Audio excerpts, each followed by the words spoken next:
Let's get it, let's get it, let's get it, let's get it, let's get it, let's get it, let's get it. As one Crookshank, your one and only Move Swiftly speaker, checking in for a daily Move Swiftly thought, giving you a perspective on teamwork you will not get anywhere else. Tuesday, February 4th, 2025. Top 5 Tuesday. We do every single Tuesday over here in the Move Swiftly world. Count down a top 5 list of something, some current event, something I may be reading, something that may have sparked this and sparked that. Today's top 5, this week's top 5 Tuesday. Top 5 reasons why it's your fault. Okay, say it again nice and slow. I want it to sink in. Top 5 reasons why it is your fault. Own it. Even if it quote unquote isn't your fault, take ownership of it. It's your fault. Let me just tell you why. I'm reading this book right now. And throughout this week, there's going to be a theme of responsibility because I'm reading this book, Extraordinary Life. Shout out to Robert White.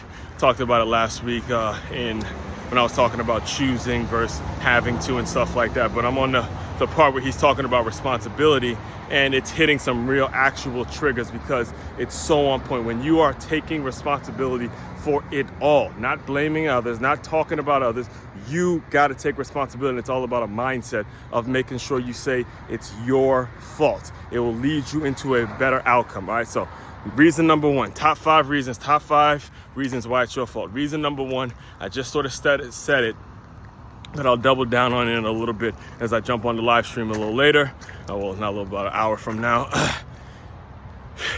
It's about taking responsibility. All right, when you take responsibility for what happened, the result of that is you're often given authority. When you take responsibility, you are given authority, which is what you want. You need to have authority towards the life you want to be living and towards if you want to be intentional about the way you're living. Okay, so that's number 1. You take some responsibility and ultimately you're given some authority. Number 2, you stop blaming others. There's no worse feeling than looking up in your life and pointing fingers at other people, trying to figure out why you're not where you want to be and all that kind of stuff. That shit is for the motherfucking birds, all right? And I know I'm not supposed to be cursing. I'm working on the swearing. I think I've gotten better over the past couple months since I've committed to, limiting the swearing.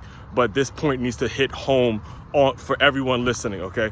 This whole blaming others and this is the why this one didn't happen and why I didn't get it, because that shit is for the motherfucking birds, all right? Number 2 is you get to stop blaming others when you start making it your fault. Number 3, it leads to a more fruitful life. It leads to where, okay, let's say, somebody did this and somebody did that and you have to take ownership for it. Okay, look, it's a more fruitful life because now you know who you can trust, you know the kind of people you want to be around, you know the kind of network you want to be having, you know the kind of circle that you want to have in your inner sanctum, the kind of people you want to let in your inner sanctum and hear your thoughts and all that kind of stuff. So number 3 leads to a more fruitful life. Number 4, again, it disassociates, like in that sentence, and everything moves kind of in the theme here, all right? Because number 4 is now you can disassociate yourself with those lazy mother effers, all right? Those lazy mother effers who everything that happens, everything they do, it is never their fault. You know exactly who I'm talking about.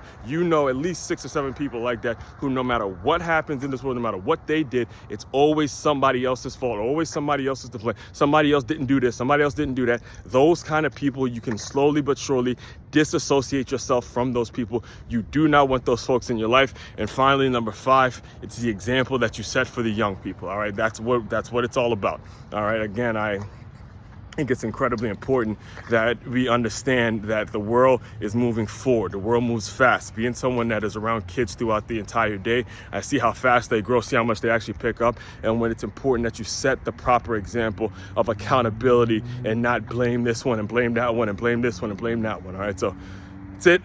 Top 5 Tuesday, top 5 reasons why it's your fault.